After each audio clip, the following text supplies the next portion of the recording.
Bonjour à tous. C'est la deuxième séance du chapitre dérivabilité pour la section 4e année sciences techniques. Dans la séance précédente, on a parlé de la dérivabilité d'une fonction en un point. On a parlé des nombres dérivés à droite, nombres dérivés à gauche. On a parlé aussi des tangentes et des demi-tangentes à la courbe d'une fonction en un point. Pour cette séance, on va tout d'abord commencer par la dérivabilité d'une fonction sur un intervalle. On va parler alors des fonctions dérivées, des extrémas, du sens de variation d'une fonction. Ensuite, on va parler des points d'inflexion. Et enfin, on va parler de la dérivée et la dérivabilité des fonctions composées. On passe alors au deuxième paragraphe de ce chapitre. Dérivabilité sur un intervalle et fonctions dérivées. L'activité 1, soit f la fonction définie sur R par f de x égale x carré moins 3x si x inférieur ou égal à 1, 1 sur x moins 3 si x supérieur strictement à 1. Tout d'abord, on vous demande de montrer que notre fonction f est dérivable en 1. Ensuite, on va montrer que f est dérivable sur chacun des intervalles moins l'infini 1 ouvert et 1 plus l'infini ouvert. Puis, on va montrer que la fonction f est dérivable sur tout R. Deuxièmement, on va montrer que la fonction g définie sur R par g de x égale à x moins 1 sur x carré plus 1 est dérivable sur R et on va calculer sa fonction dérivée. On passe alors au corrigé de l'activité. On va commencer donc par étudier la dérivabilité dans f en 1. Pour ce faire, donc, on va commencer par calculer la limite de f de x moins f de 1 sur x moins 1 lorsque x tend vers 1 moins. Bien sûr, la fonction f à gauche en 1, la forme de f, c'est x carré moins 3x. Et f de 1, bien sûr, un simple calcul, ça donne moins 2. Alors, on remplace f de x par sa valeur, et f de moins 1 et f de 1 par sa valeur, on aura la limite de x carré moins 3x plus 2 sur x moins 1. Ici, bien sûr, nous sommes devant une forme indéterminée de la forme 0 sur 0, puisque x carré moins 3x plus 2, lorsque x tend vers 1 moins, ça tend vers 0, et x moins 1, ça tend aussi vers 0. Pour enlever l'indétermination, donc on va factoriser à l'aide de x moins 1. Donc, la limite de x moins 1 facteur de x moins 2 sur x moins 1. Bien sûr, on a obtenu cette factorisation, puisque x carré moins 3x plus 2, c'est un trinôme de second degré. Ses racines sont 1 et 2. On simplifie alors par x moins 1. On aura alors la limite égale moins 1. On en déduit alors que cette limite moins 1, ce n'est que f'g de 1. Donc la fonction f, elle est bien dérivable à gauche en 1 et sa nombre dérivé à gauche, c'est moins 1. Maintenant, on va calculer la limite de f de x moins f de 1 sur x moins 1 à droite en 1. Même chose, on va remplacer f de x maintenant par sa valeur 1 sur x moins 3, puisque quel que soit x est supérieur strictement à 1, f de x égale à 1 sur x moins 3. Et f de 1, toujours, c'est moins 2. Donc, on aura la limite de 1 sur x moins 1 sur x moins 1. On fait le calcul, on obtient 1 moins x sur x moins 1. On simplifie par x moins 1 et 1 moins x. Attention ici, 1 moins x et x moins 1 sont opposés, donc on va ajouter un petit signe moins. Alors, on aura la limite de moins 1 sur x en 1 plus. Le calcul donne aussi moins 1. Donc, ce moins 1, c'est f'd de 1. On en déduit alors que la fonction est dérivable en 1 puisque le nombre dérivé de f à droite égale sa nombre dérivé à gauche égale à moins 1. Alors, par suite, donc, la fonction f, elle est bien dérivable en 1. On passe maintenant à la deuxième question. On va montrer maintenant que notre fonction f est dérivable sur chacun des intervalles. Pour ce faire, on a besoin de la propriété suivante. Alors, soit a et b, deux réels tels que a inférieur strictement à b, la fonction f qui est définie sur l'ouvert AB est dérivable sur l'ouvert AB si elle est dérivable en tout réel de AB. Donc, attention ici, pour dire qu'une fonction dérivable définie, pour qu'elle soit dérivable sur un ouvert, il suffit qu'elle soit dérivable en tout réel de l'intervalle. Maintenant, le deuxième cas, lorsque la fonction est définie sur un fermé borné AB, donc si la fonction est définie sur un fermé borné, pour qu'elle soit dérivable sur ce fermé borné, elle doit être dérivable sur l'ouvert tout d'abord. Attention ici, à droite en 1 et à gauche en B. C'est-à-dire, lorsqu'on veut montrer qu'une fonction est dérivable sur un fermé borné, on doit montrer tout d'abord qu'elle est dérivable sur l'ouvert, et puis on doit vérifier qu'elle est dérivable à droite en A et à gauche en B. Donc pour les autres types d'intervalles, une fonction f est définie sur un intervalle fermé de type moins l'infini A est dérivable sur moins l'infini A lorsqu'elle est dérivable sur l'ouvert et elle est dérivable à gauche en A.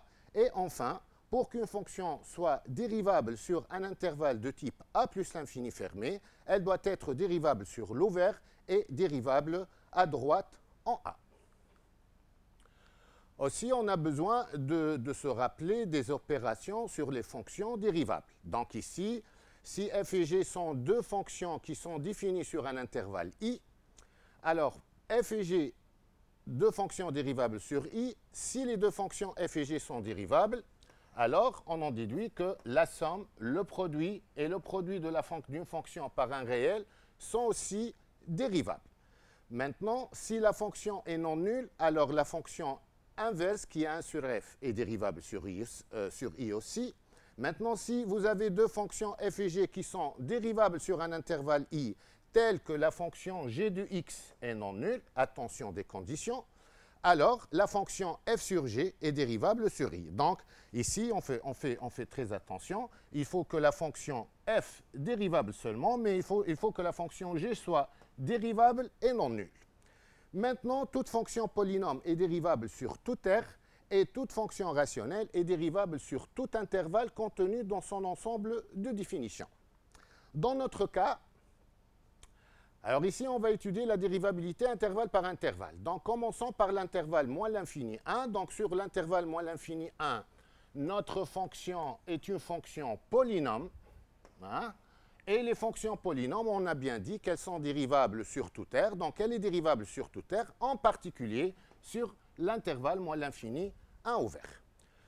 Sur le deuxième intervalle, 1 ouvert plus l'infini, la fonction f est une fonction rationnelle. Donc, celle-là, c'est une fonction rationnelle. En effet, on peut l'écrire, on peut réduire au même dénominateur. On obtient 1 moins 3x sur x. Donc, c'est une fonction rationnelle qui est bien définie sur l'intervalle 1 ouvert plus l'infini. Par conséquent, elle est dérivable sur cet intervalle. Maintenant, la fonction f est-elle dérivable sur R ou pas? Alors, qu'est-ce qu'on a fait? On va faire le synthèse maintenant. On a montré ici que notre fonction f est dérivable sur chacun des intervalles, moins l'infini 1 ouvert et sur 1 ouvert plus l'infini. Puis on a vérifié au début que la fonction est dérivable en 1. On en déduit que notre fonction f est dérivable sur R. On passe maintenant à la deuxième question. Alors, on va montrer que la fonction g définie sur R par g de x égale x moins 1 sur x carré plus 1 est dérivable et on va calculer sa fonction dérivée. Alors, pour la dérivabilité, il n'y a pas de problème puisque c'est une fonction rationnelle qui est définie sur R comme x carré plus 1. Déjà, on a bien dit la fonction g définie sur R, mais même si on veut vérifier ça, x carré plus 1, c'est une quantité qui est strictement positive, donc différente de 0. Alors, comment on va calculer la dérivée? Pour ce faire, on a besoin de se rappeler des tableaux suivants. Alors, tout d'abord, je vais vous rappeler de la dérivée des fonctions usuelles. Donc, vous avez la fonction constante. C'est une fonction dérivable sur tout R et sa dérivée est 0. X qui associe x, elle est dérivable sur tout R et sa dérivée c'est 1. La fonction de type x qui associe x puissance n avec n, un entier naturel supérieur ou égal à 2, elle est dérivable aussi sur tout R et sa dérivée n fois x puissance n moins 1. La fonction x qui associe 1 sur x, elle est dérivable sur tout intervalle inclus dans R étoile, puisqu'elle est définie sur R étoile, et sa dérivée c'est moins 1 sur x carré.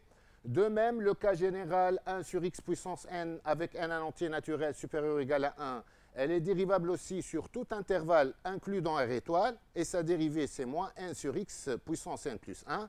Et enfin, la fonction racine carrée de x, attention de ça, elle est dérivable seulement sur 0 ouvert plus l'infini. Elle n'est pas dérivable à droite en 0, elle est dérivable sur 0 ouvert plus l'infini, et sa fonction dérivée c'est 1 sur 2 racine carré de x. Le deuxième tableau maintenant, c'est le tableau des opérations sur les fonctions dérivées. Alors voilà maintenant, donc, f plus g, pour que f plus g est dérivable, on a bien dit, il faut que f et g soient dérivables en même temps, et la dérivée de f plus g, donc f plus g', c'est f' plus g'. A fois f, avec a ici, bien sûr, hein, un réel. Alors, elle est dérivable sur tout intervalle où f est bien dérivable, et sa dérivée égale a fois f'. Donc ici, il y a un prime, peut-être ce n'est pas clair beaucoup.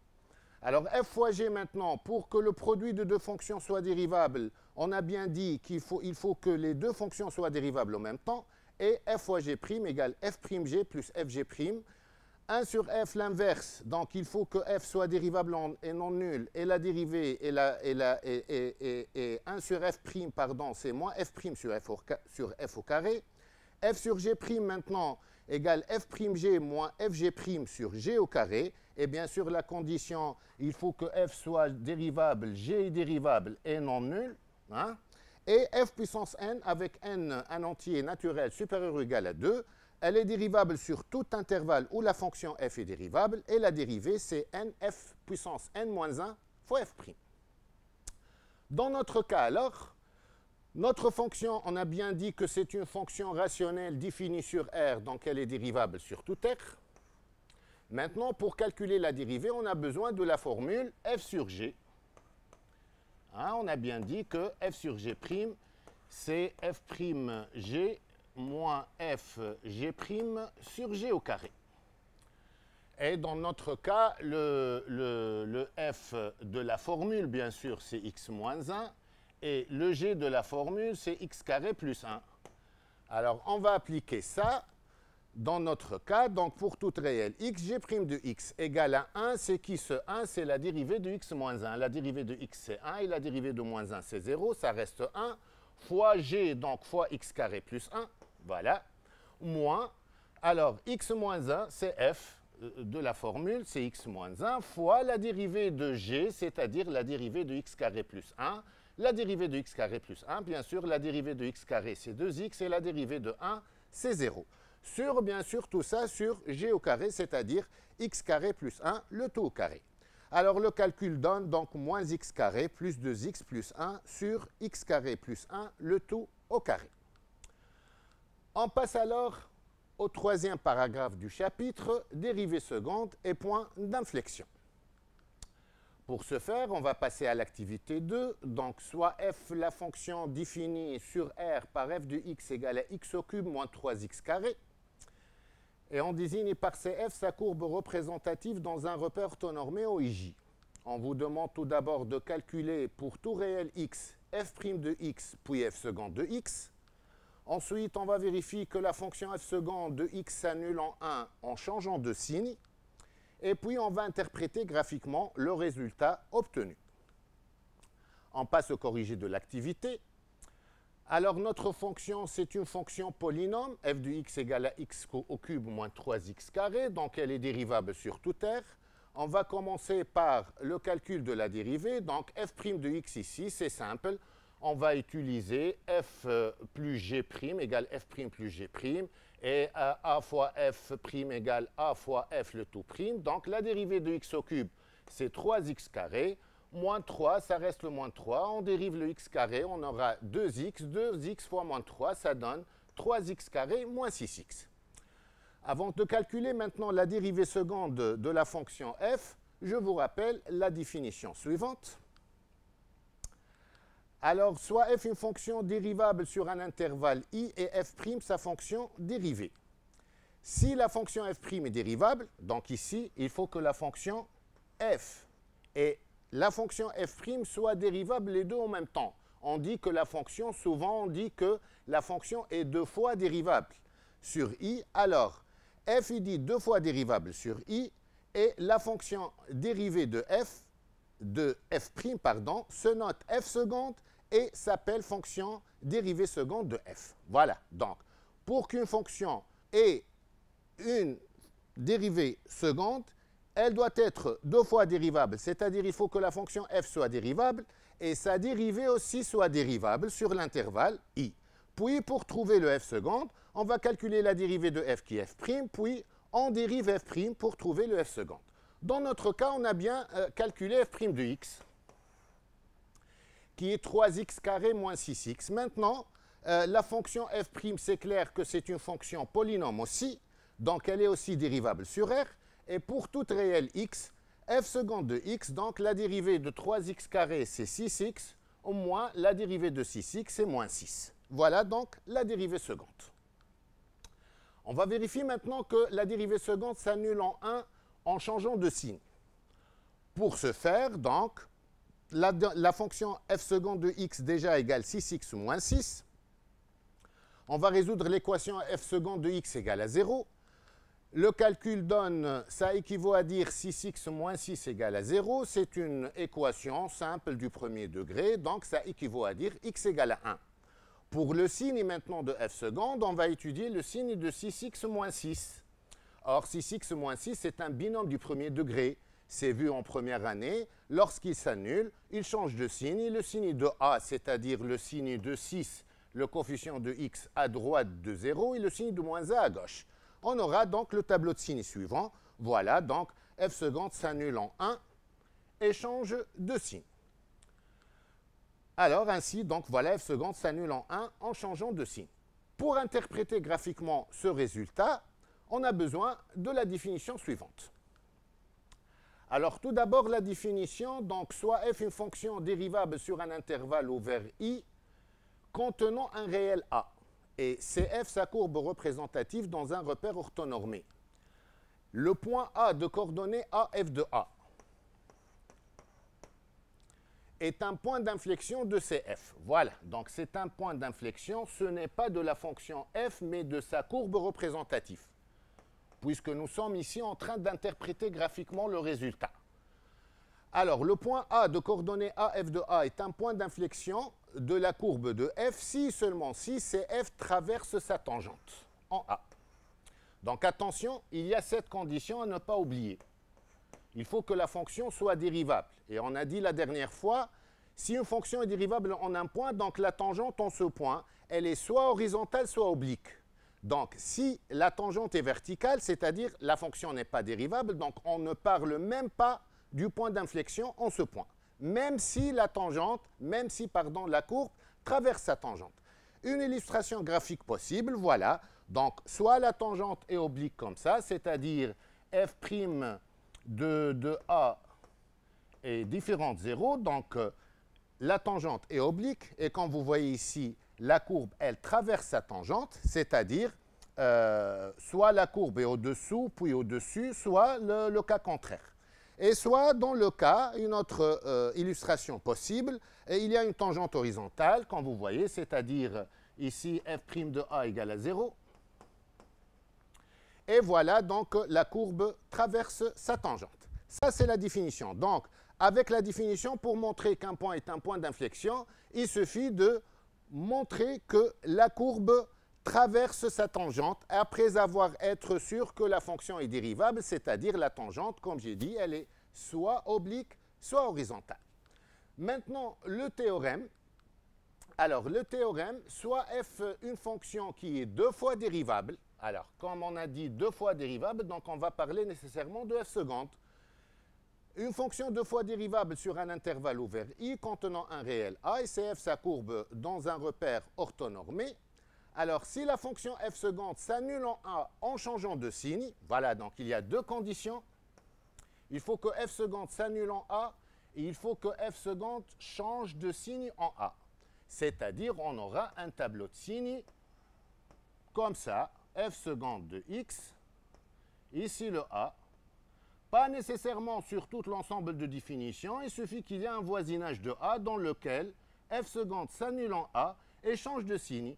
Soit il y a un plus ici et un moins ici, soit le cas contraire, un plus ici et un moins ici. D'accord? Dans ce cas, le point A de coordonnées AF de A est un point d'inflexion de CF. Et souvent, pour montrer qu'un point est un point d'inflexion à une courbe, on utilise le théorème. Dans notre cas, par exemple, on a vu que f seconde s'annule en 1 et on a vérifié qu'elle change de signe aussi. On en déduit alors que le point A de coordonnées 1, moins 2 C'est qui ce moins 2? C'est l'image de 1 par la fonction.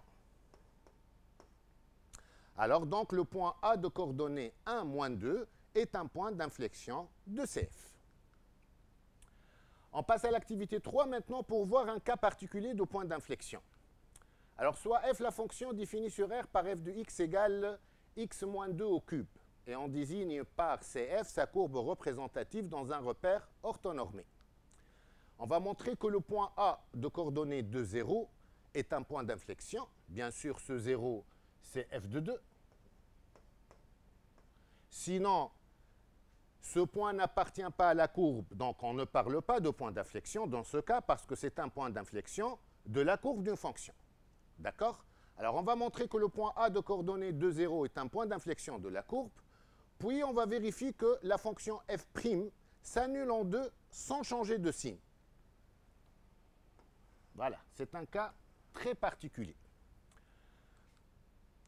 On passe au corrigé de l'activité 3. Alors, on va montrer que le point A de coordonnées 2, 0 est un point d'inflexion. Donc, on va utiliser le théorème vu précédemment. Donc, on va montrer que la fonction f seconde s'annule en 2 et change de signe. Ce 0, bien sûr, ce n'est que, c'est clair, c'est f2, c'est f2, c'est f de 2. Voilà.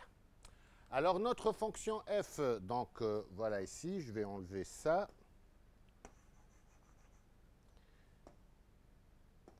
Alors, ce 0, j'ai dit, c'est f de 2. Hein. Voilà. Donc, notre fonction f est une fonction dérivable sur R, parce que c'est une fonction polynôme, donc c'est simple. Elle est dérivable sur R, et sa dérivée, pour calculer la dérivée, on va utiliser la formule suivante. F puissance n' pour n supérieur ou égal à 2 égale, bien sûr, n f n moins 1 fois f'.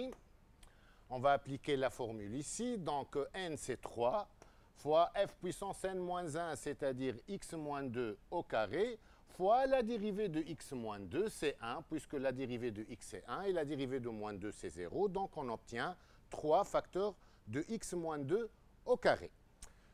Pour passer à f seconde, donc la fonction f', c'est une fonction polynôme aussi, donc elle est dérivable aussi sur R. On va utiliser la même formule pour calculer la dérivée seconde. Donc, le 3 reste, puis x moins 2 au carré, sa dérivée. Donc, la dérivée de 2x moins 2 au carré, c'est 2x moins 2 fois la dérivée de x moins 2 qui est 1, fois 3, donc ça donne 6 facteurs de x moins 2. On va maintenant chercher les réels où f seconde s'annule. F seconde de x égale à 0, ça équivaut à dire 6 facteurs de x moins 2 égale à 0. Le 6, bien sûr, est non nul, donc ça équivaut à dire que x moins 2 égale à 0, c'est-à-dire x égale à 2. Aussi, le signe de f seconde est celui de x moins 2, qui est un binôme du premier degré, s'annule en 2, donc change de signe. Et le signe de a, c'est-à-dire le signe de 1, à droite, c'est positif, et à gauche, c'est négatif. Donc voilà, la fonction f seconde de f s'annule en 2 et change de signe. On en déduit alors que le point A de coordonnées de f de 2 qui est 0 est un point d'inflexion de CF. On passe à la question suivante. On va vérifier maintenant que la fonction f' s'annule en 2 sans changer de signe. Puis on va interpréter graphiquement ça. Alors, la fonction f' déjà calculée dans la question précédente égale 3 facteurs de x moins 2 au carré. F' de x, elle est supérieure ou égale à 0, c'est un carré. Donc, elle s'annule en 2. Et bien sûr, nous savons que si la dérivée s'annule, alors la courbe admet une tangente horizontale. Donc, nous sommes dans ce cas. Il y a une tangente horizontale au point d'abscisse 2. Et la dérivée est supérieure ou égale à 0 et s'annule seulement en 2. Donc, la fonction, elle est strictement croissante. Donc, la courbe, qu'est-ce qu'elle va faire? Obligatoirement, elle va faire ça. Donc, la courbe va traverser sa tangente nécessairement. Et bien sûr, à la fin de cette activité, on peut énoncer le théorème suivant. Voilà, donc le théorème, soit f une fonction dérivable sur un intervalle contenant un réel a, et cf, donc attention, il faut que l'intervalle soit ouvert. Hein? C'est-à-dire, il faut que a et le voisinage de a soient inclus dans dans l'intervalle i. Alors, soit f est une fonction dérivable sur un intervalle ouvert i contenant un réel a, et c'est f sa courbe dans un repère orthonormé. Alors, si la dérivée de f, f', s'annule en a sans changer de signe, alors nécessairement, le point a de coordonnées a, f de a, est un point d'inflexion de CF. Et voilà une illustration graphique possible. Donc, ça, c'est dans le cas où la fonction est strictement croissante. Sinon, il y a un autre cas, on peut avoir une fonction strictement décroissante et la courbe fait comme ça. Donc, voilà. Donc, ici, il y a un cas particulier. Donc, si la dérivée de la fonction, ce n'est pas la dérivée seconde, attention, hein, si la dérivée s'annule sans changer de signe, alors notre fonction qui est dérivable, bien sûr, sur l'intervalle contenant ce réel, admet le point A de coordonnées A, f de A comme point d'inflexion. Sinon, on utilise le théorème. Il faut que la dérivée seconde s'annule en changeant de signe. Alors, on passe au quatrième paragraphe, sens de variation et extréma. Alors, l'activité 4, soit f la fonction définie sur R par f de x égale à x au cube moins 6x carré plus 9x. On va montrer tout d'abord que la fonction f est dérivable sur R et on va calculer f' de x. On va dresser ensuite le tableau de variation de f. Et enfin, on va déduire que f possède deux extrémums dont on précisera la nature. Alors, on commence par la première question. Donc, pour montrer que f est dérivable sur R et calculer f', donc notre fonction est une fonction polynôme. Donc, c'est simple. Donc, elle est dérivable sur R. On va calculer donc la dérivée de f. Pour toute R, x appartient à R, f' de x. Donc, la dérivée de x au cube, c'est 3x carré. Moins 6 fois la dérivée de x carré, c'est 2x fois moins 6, c'est moins 12x. Et la dérivée de 9x, donc, égale 9. Donc, f' de x égale 3x carré moins 12x plus 9.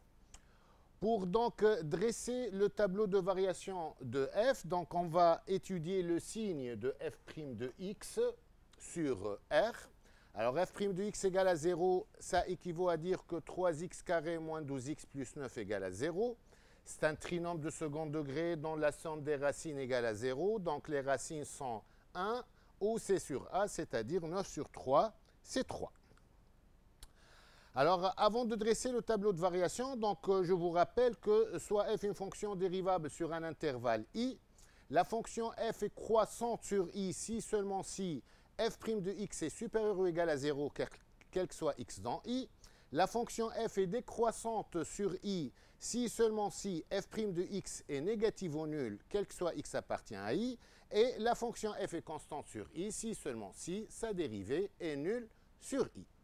Alors, dans notre cas, voilà donc le tableau de variation. Bien sûr, je vous rappelle, le tableau de variation est formé de 3 lignes. La première ligne, c'est la ligne de l'ensemble de définition des f. Ici, donc, dans notre cas, l'ensemble de définition, c'est une fonction définie dérivable sur R, définie sur R plutôt, donc moins l'infini plus l'infini.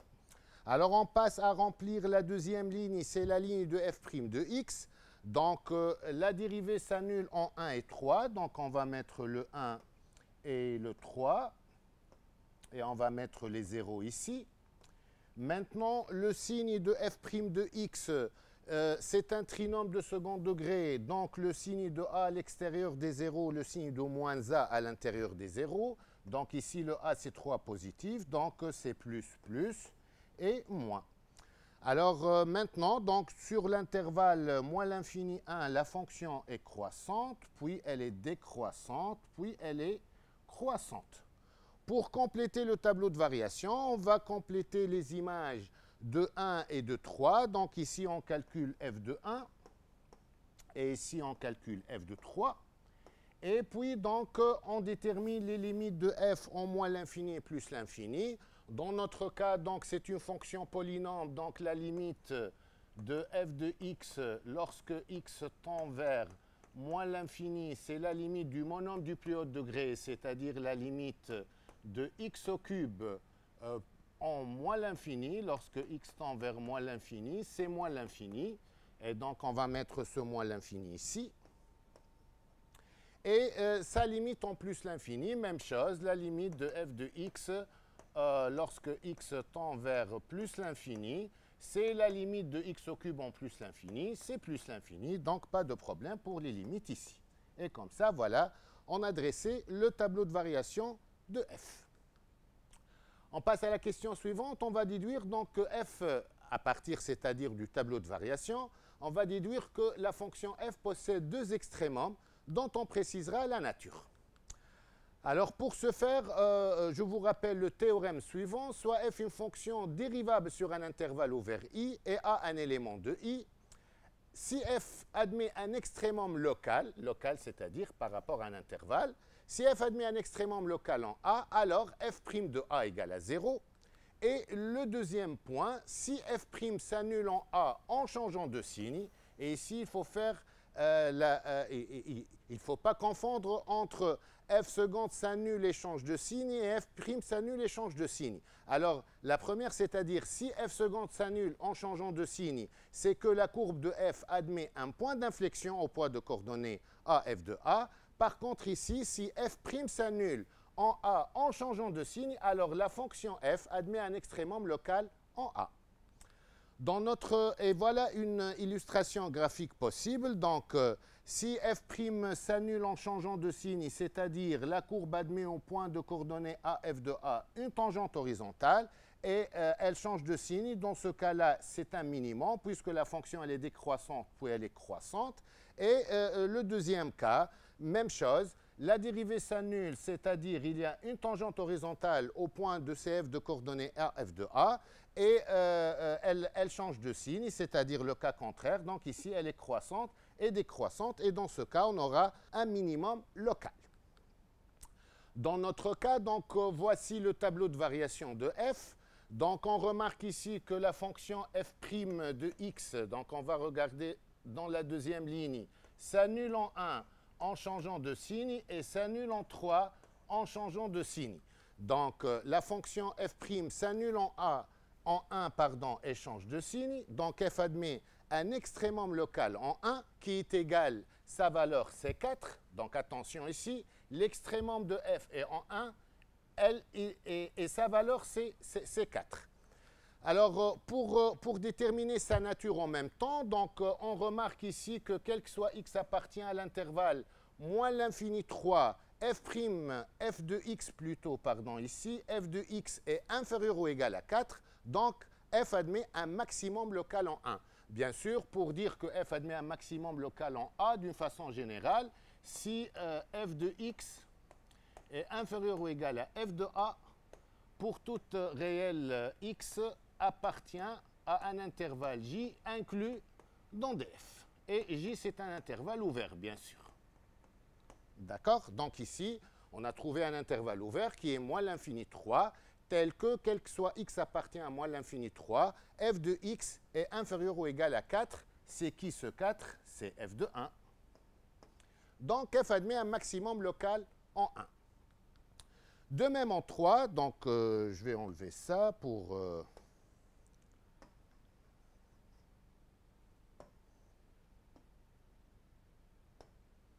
Alors, ça, c'est f de 1. Ben, c'est clair ici, hein, f de 1, c'est 4. Alors maintenant, le deuxième extrémum, la fonction f' s'annule en 3 aussi, en changeant de signe.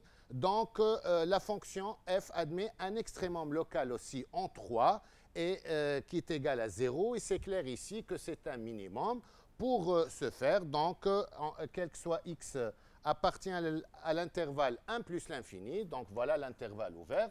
Donc, ici, f de x supérieur ou égal à 0.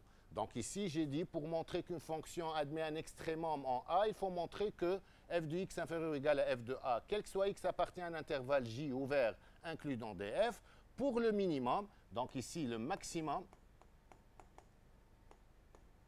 et le cas du minimum, il faut que f de x soit supérieur ou égal à f de b. Hein, pour tout x appartient à un intervalle j, ouvert aussi, inclus dans df. Et bien sûr, n'oublions pas que le a, bien sûr, appartient à j, et le b aussi, ici, appartient à j. Hein. Voilà, donc, dans notre cas, donc, la fonction admet un maximum en 1 égale à 4 et un minimum en 3 égale à 0.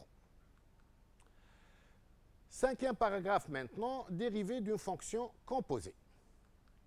Alors, on passe à l'activité 5, soit f, g et h, les fonctions définies sur R par f de x égale à x au cube, g de x 2x carré plus 1, et on désigne par h de x la fonction f rangée de x. Je vous rappelle que f rangée de x, c'est f de g de x. Voilà. Alors, on vous demande de montrer tout d'abord que les fonctions f et g sont dérivables sur R et on va calculer f' de x et g' de x. Deuxièmement, on va expliciter la fonction h de x. Expliciter, c'est-à-dire donner l'expression de h de x en fonction de x. Puis, on va montrer que la fonction h est dérivable sur R et on va calculer sa fonction dérivée h'. Enfin, on va comparer h' de x à f' de g de x fois g' de x. Pour la première question, donc pour montrer que f et g sont dérivables sur R, et on va calculer f' et g', donc c'est clair, ici ce sont deux fonctions simples, deux fonctions polynômes. Donc elles sont toutes les deux dérivables sur R, donc f et g sont deux fonctions polynômes, donc elles sont dérivables sur R, et pour toute réelle x, alors f' de x, c'est simple, c'est 3x carré, et g' de x, c'est simple aussi, égal à 4x. Maintenant, on va expliciter h de x. Donc, comme j'ai dit, h de x égale à f de g de x. F de g de x, voilà le f de x et voilà le g de x. F de g de x, c'est quoi? C'est on va remplacer le x dans f par g de x. Donc, on aura 2x carré plus 1. C'est qui ça? C'est g de x, le tout au cube. Donc, voilà la fonction h de x égale à 2x carré plus 1, le tout au cube. Pour calculer la dérivée de h, donc la fonction h, c'est clair que c'est une fonction polynôme, donc elle est dérivable sur R. On va utiliser encore une fois la formule f puissance n' égale n f puissance n moins 1 fois f' pour calculer la dérivée de h. On applique la formule, donc on aura donc 3, donc tout d'abord, c'est 12x facteur de 2x carré plus 1, le tout au carré, ça c'est le calcul final. Mais si on veut passer pas à pas, donc tout d'abord n, c'est-à-dire 3, fois f puissance n moins 1, c'est-à-dire 2x carré plus 1 au carré, fois f', c'est-à-dire la dérivée de 2x carré plus 1, qui est 4x. Et voilà, 3 fois 4x, ça donne 12x, facteur de 2x carré plus 1, le tout au carré. On va maintenant comparer h' de x et f' de g de x fois g' de x. Alors, on va commencer. Donc, on sait très bien que f' de x égale 3x carré, déjà calculé. G' de x égale à 4x et h' de x égale à 12x facteur de 2x carré plus 1, le tout au carré. Et la fonction g, n'oublions pas que c'est égal à 2x carré plus 1. On va commencer donc par calculer f' de g de x fois g', et on va vérifier que vraiment c'est égal à h' de x. Alors, f' de g de x fois g' de x, donc f' de g de x, c'est-à-dire on va remplacer dans f' de x le x par g de x.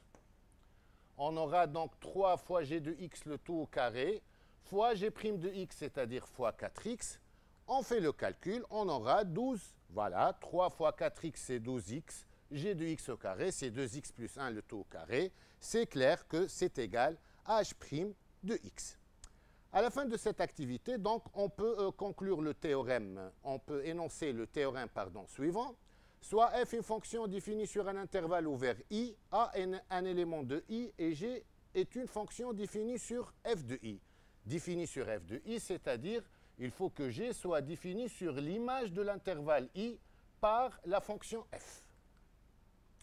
Alors, si la fonction f est dérivable en a, donc attention ici, il y a des conditions.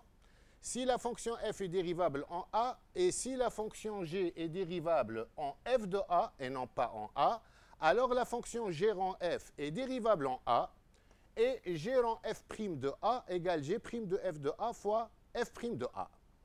Corollaire de ce théorème, sur tout un intervalle.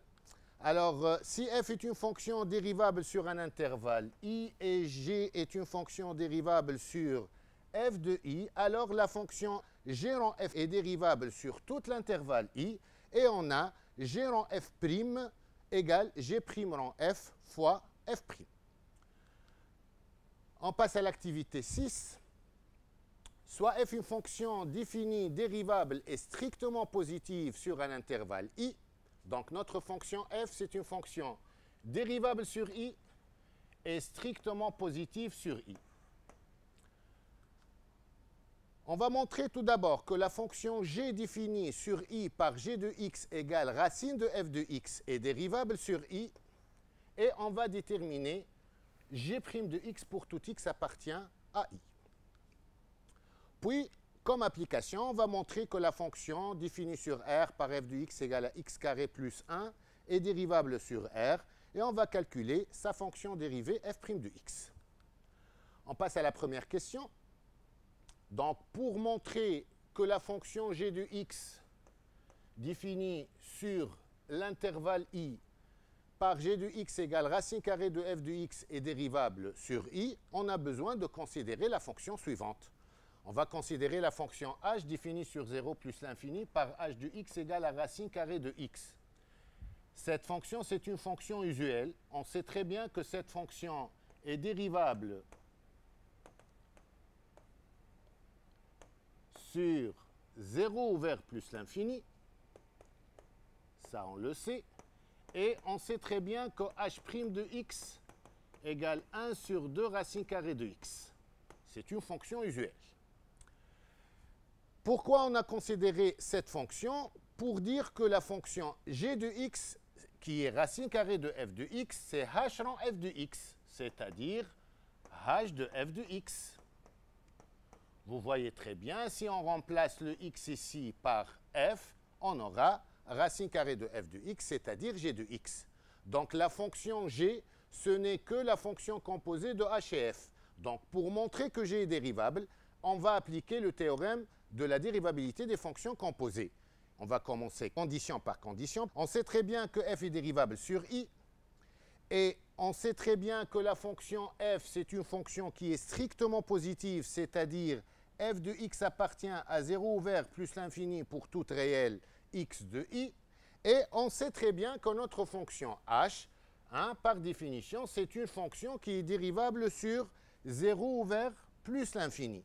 Les conditions sont vérifiées. On en déduit alors que la fonction g est dérivable sur i. Et pour calculer g' de x, on va appliquer la formule.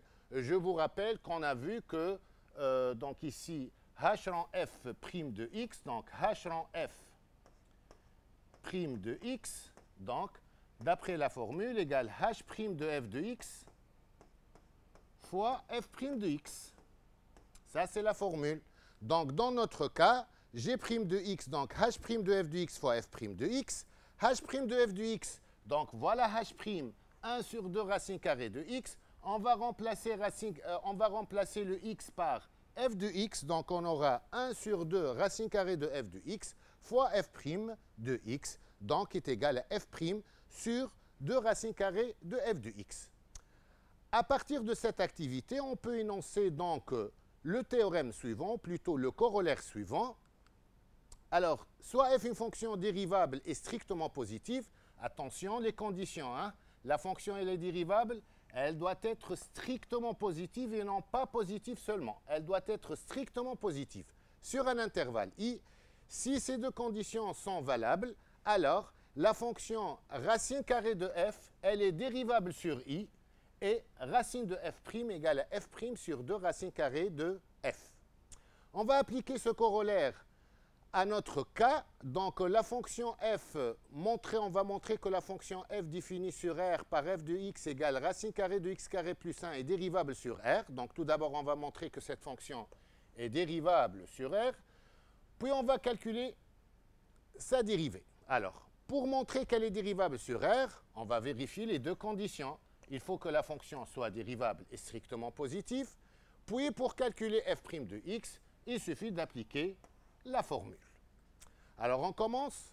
La fonction x qui associe x carré plus 1, voilà le f de la définition. On a bien dit racine carrée de f. Donc ici, dans notre cas, le f, ce n'est pas le f, cette f de la fonction, mais voilà le f. C'est x carré plus 1. Donc, il faut vérifier que la fonction x qui associe x carré plus 1, dérivable est strictement positive. La fonction x qui associe x carré plus 1, c'est une fonction polynôme, donc elle est bien dérivable sur R, et elle est claire qu'elle est strictement positive, puisque x carré est supérieur ou égal à 0, plus 1, donc c'est strictement positif. D'après ces deux conditions, on peut déduire que, d'après le corollaire, que la fonction f, qui est égale à racine carrée de x carré plus 1, elle est bien dérivable sur R. On va calculer la dérivée maintenant. Pour tout x, donc f' de x égale à 2x. C'est qui ce 2x? C'est la dérivée de x carré plus 1. Voilà, la dérivée de x carré, c'est 2x, et la dérivée de 1, c'est 0. Donc 2x sur 2, racine carrée de x carré plus 1. On simplifie par 2, et le calcul donne donc x sur racine carrée de x carré plus 1. Pour finir donc cette séance, on va traiter un exercice qui porte sur toutes ces notions de cette séance. Donc, soit la fonction f définie sur R par f de x égale à x au cube plus 3x carré si x inférieur ou égal à 0, et racine carrée de x carré plus x si x strictement supérieur à 0. Et on désigne par C sa courbe dans un repère taux normé. On va montrer tout d'abord que f est continu en 0. Ensuite, on va étudier la dérivabilité de f en 0. On va interpréter graphiquement le résultat. On va montrer ensuite que f est dérivable sur l'intervalle ouvert moins l'infini 0 et calculer f' de x pour tout x appartient à moins l'infini 0. On va montrer ensuite que le point A de coordonnées moins 1, 2 est un point d'inflexion de C. Et on va donner une équation de la tangente à la courbe au point A. Puis, on va montrer que f est dérivable sur le deuxième intervalle, 0 ouvert plus l'infini, et on va calculer f' de x pour tout x appartient à 0 plus l'infini. Et enfin, on va dresser le tableau de variation de f. On passe à la première question. Alors, pour montrer que f est continu en 0, donc c'est simple ici, on va calculer la limite de f de x en 0 moins.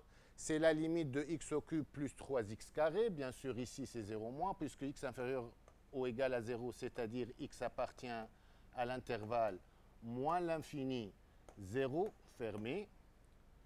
Et ici, donc, quel que soit le x appartient à R. Et l'intervalle, si x strictement positif, c'est-à-dire x appartient à l'intervalle 0 ouvert plus l'infini. Voilà. Donc, c'est la limite de x au cube plus 3x carré lorsque x tend vers 0 plus. C'est clair que la limite égale à 0 est 0, donc f de 0. Donc, d'ici, on déduit que f de 0, c'est 0. Donc, c'est égal à f de 0. Maintenant, la limite de f de x à droite en 0, c'est la limite de racine carrée de x carré plus x lorsque x tend vers 0 plus. Ben, c'est simple, c'est égal à 0, qui est égal aussi f de 0. On en déduit alors que f est continu en 0. Alors, on passe maintenant à étudier la dérivabilité de f. Même chose, on va étudier la dérivabilité à droite et à gauche. On commence par limite de f de x sur x lorsque x tend vers 0 moins. Bien sûr, moins f de 0, c'est 0. Donc, f de x sur x, c'est la limite de x au cube plus 3x carré sur x. Alors, on met le x en facteur et on simplifie par x. Ça reste la limite de x carré plus 3x en 0 moins, qui est égale à la limite de x carré plus 3x, qui est égale à 0, qui est f'g de 0. Maintenant, à droite, on va calculer la limite de f de x sur x. C'est la limite de racine carrée de x carré plus x sur x. On va multiplier par racine carrée de x carré plus x au numérateur et dénominateur. On obtient x carré plus x sur x, racine carrée de x carré plus x. On met le x en facteur, on simplifie par x, c'est simple. On aura donc la limite, c'est la limite de x plus 1 sur racine carrée de x carré plus x.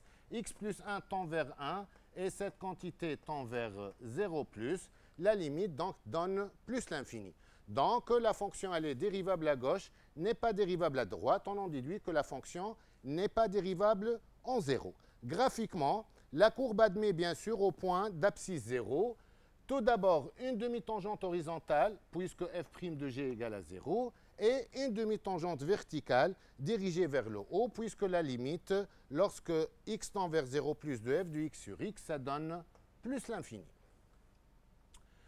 On va montrer maintenant que f est dérivable sur moins l'infini 0 et on va calculer f' de x. Puis on va montrer que le point A de coordonnées moins 1, 2 est un point d'inflexion.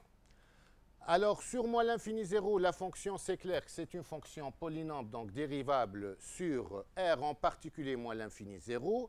Pour tout x appartient à moins l'infini 0, c'est simple, f' de x égale 3x carré plus 6x. Pour montrer que A est un point d'inflexion, la fonction f' est aussi dérivable sur R, c'est une fonction polynôme. Quel que soit x appartient à moins l'infini 0, f seconde de x égale donc 6x plus 6. On va chercher quand est-ce que f seconde s'annule. F seconde de x égale à 0, ça équivaut à dire 6x plus 6 égale à 0. Ça équivaut à dire x égale moins 1.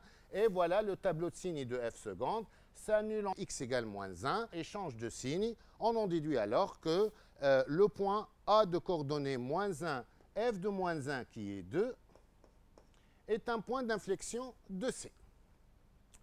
Maintenant, on va donner une équation de la tangente à la courbe C au point A. Bien sûr, on va appliquer la formule. Donc, on sait très bien que f' de x égale 3x carré plus 6x. Donc, f' de moins 1 est égal donc moins 6 plus 3 égale moins 3.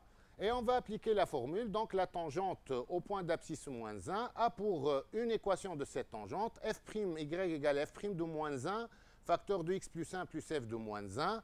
C'est moins 3 facteur de x plus 1 plus 2, et le calcul donne finalement moins 3x moins 1. Maintenant, la quatrième question, petit a, on va montrer que f est dérivable sur 0 plus l'infini ouvert, et on va calculer f' de x. Donc, c'est une fonction racine, la fonction f de x dans cet intervalle égale racine carrée de x carré plus x. Donc, la fonction x qui associe x carré plus x est une fonction polynôme, donc dérivable sur R, en particulier sur cet intervalle. Et sur cet intervalle, 0 ouvert, c'est-à-dire plus l'infini, x carré plus x est strictement positif. On en déduit alors que la fonction f est dérivable sur 0 ouvert plus l'infini. Et on va appliquer la formule. Je vous rappelle, racine carrée de f', c'est f' sur 2 racine carrée de f. Et dans notre cas, le f, c'est x carré plus x. Alors, on applique la formule, on aura f' de x égale à 2x plus 1 sur 2 racine carrée de x carré plus x. Maintenant, on va dresser le tableau de variation. Alors, pour ce faire, on va déterminer le signe de f' sur chacun des intervalles. Sur l'intervalle moins l'infini 0, f' de x égale 3x carré plus 6x, qui est égal 3x facteur de x plus 2. f' de x égale à 0, ça équivaut à dire x plus 2 égale à 0, ça équivaut à dire x égale moins 2, puisque 3x différent de 0, puisque nous travaillons dans l'intervalle moins l'infini 0. Un petit tableau de signes ici de f' de x sur l'intervalle moins l'infini 0. Alors, elle s'annule en moins 2. Et ici, c'est plus, et ici, c'est moins le signe. Sur l'autre intervalle, 0 plus l'infini, f' de x égale à 2x plus 1 sur 2 racine carrée de x carré plus x. Comme x est un réel strictement positif, donc le numérateur est strictement positif. Et le dénominateur, pardon, c'est clair que c'est strictement positif. Donc f' de x est strictement positif. On va dresser maintenant le tableau de variation. Donc la fonction f, elle est définie sur R. Donc ici, x appartient à R. D'accord ? Donc, la fonction f est définie sur R.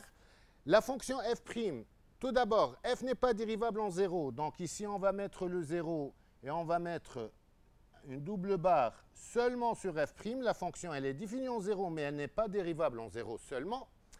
Puis, f' s'annule en moins 2 et change de signe. Donc, ici, c'est plus, ici, c'est moins. Et sur l'intervalle 0 ouvert plus l'infini, la fonction f' est strictement positive. Et voilà, donc, la fonction est stricte et croissante, pardon, puis elle est décroissante, puis elle est croissante.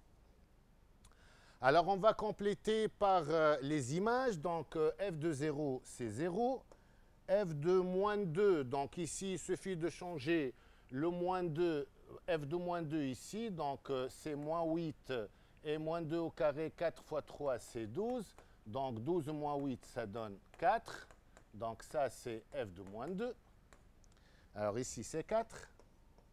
Et puis, les limites aux bornes de df. Donc, la limite de f de x en plus l'infini, c'est la limite de cette quantité. Donc, la limite de racine carrée de x carré plus x lorsque x tend vers plus l'infini, c'est plus l'infini, c'est simple.